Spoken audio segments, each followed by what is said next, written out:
Сәлеметсіздер ме, құрметті оқушылар? Дүниежүзі тарих сабағына қош келдіңіздер. Пән мұғалімі Дайырбекова Динара Габдулловна. Тақтадағы суретке назар аударсаңыздар. Неліктен жұлдыздардың саны әртүрлі? Неліктен сызықтардың саны өзгермеді? Бұл жерде қай елдің туы бейнеленген? Тапқан боларсыздар, иә? Бұл Америка құрама штаттарының туы. Бірінші туда жоғарыда тұрған. Бұл жерде Америка құрама штаттарында алғашқы кезде 13 штат болған. Кейінірек басқа мемлекеттерді жаулап алу барысында штаттар саны көбейіп, жұлдыздардың саны да көбейген болатын. Ендеше бүгінгі сабағымыздың тақырыбы ақш-тың батыс бағыттағы аумағы қалай кеңейді. Сабақ мақсаты 19 ғасырдағы Америка құрама штаттары территориясының кеңею үдерісін сипаттау, трансатлантикалық құлдықтың ерекшеліктерін анықтау. Күтілетін нәтижеміз 19 ғасырдағы Америка құрама штаттары территориясының аумағы қалай ұлғайғанын түсіндіретін боламыз және трансатлантикалық құлдықтың ерекшеліктерін анықтай алатын боламыз. Құрметті оқушылар, мына суреттерге назар аударсаңыздар.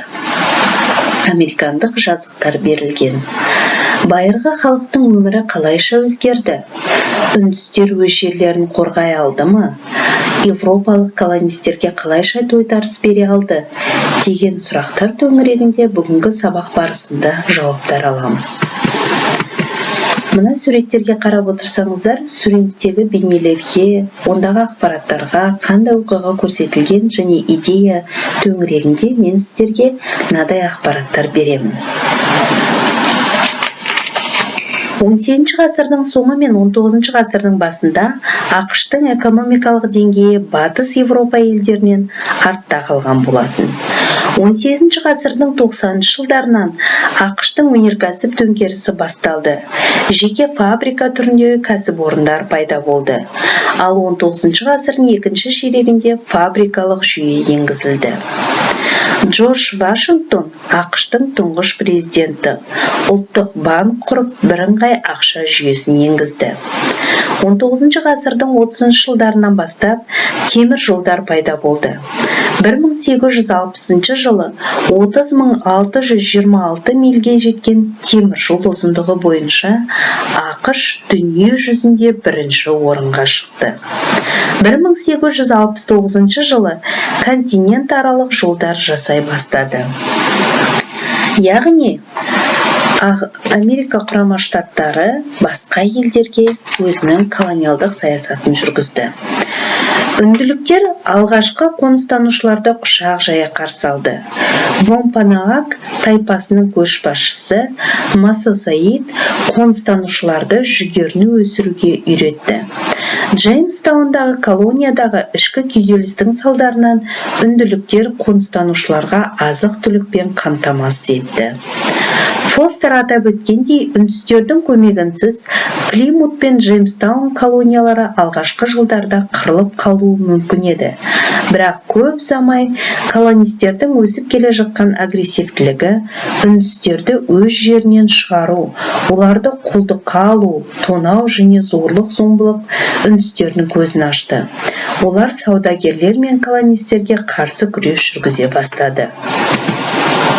Мына суретте қарасаңыздар, тағдырдың анық жазмышы. ақш үкіметінің 19 ғасырдағы ақш-тың солтүстік Америка құрлығына экспансиясы тәңірдің жазған тағдыры екенін ұстанатын нанымы. Қазіргі кезде картамен жұмыс жүргіземіз. Қазір карталарды салыстырамыз. Яғни бұл жерде ақш тәуелсіздік алған кездегі картасы, жаңадан тәуелсіздік алғандағы, және ақш басқа елдерді колониялау кезіндегі карта үлгісі. Осы карталарды қарап отырып, сіздер кем дегенде 5 ерекшеліктерін анықтай алуымыз қажет. 3 ғасыр бойы үндістерге қарсы соғыстар жалғасты. 19 ғасырдың аяғында ғана үндістерге қарсы қарулы күрес аяқталды. Үндістер арнайы бөлінген аймақтарда өмір сүруге міндетті болды. Үндістер европалықтарға қарсы шыға алмады. Көптеген жылдар бойы европалық колонистер үндістерге қарсы күресте барлық құралдарды қолданған. Яғни мықты қару-жарақ, экономикалық артықшылықты, жақсы ұйымдастырушылықты, опасыз саясат және керемет дипломатиялық қарым-қатынастарды да пайдаланды. Ерекшеліктерін тапқан боларсыздар, ендігі кезекте Европалықтардың келгеніне дейін үндістер алкогольдік сусындарды білмеді. Испандықтар, француздықтар, британдықтар үнділік пұтқа табынушылар арасында христиан дінімен қатар виски мен ромды үнемі таратқан. Голландиялық Ост-үнді компаниясының қызметінде болған ағылшын Генри Гудзен 1609 жылы Манхэттен аралына қоныс аударған кезде ол ең алдымен үнді билеушілерді шарап ішкізген. Манхэттен аралын европалықтар үндістерден пышақтар мен моншақтарға сатып алған деген ақпараттарда кездеседі.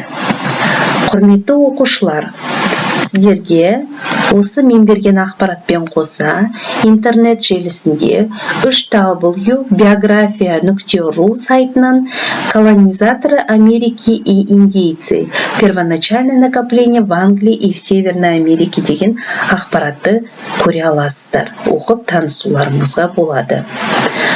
Сонымен қатар, құрметті оқушылар, неліктен колонистер діни адамдар бола тұра мұндай әдістерді қолданды? Қалай ойлайсыздар?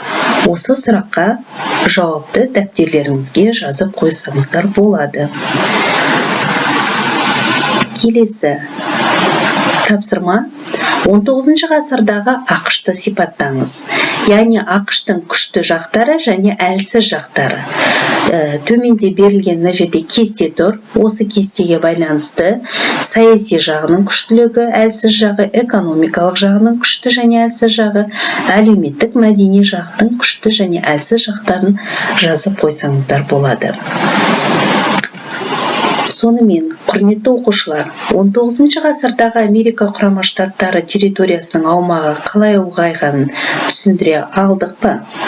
Трансатлантикалық құлдықтың ерекшеліктерін анықтай алатын дәрежеге жеттік пе?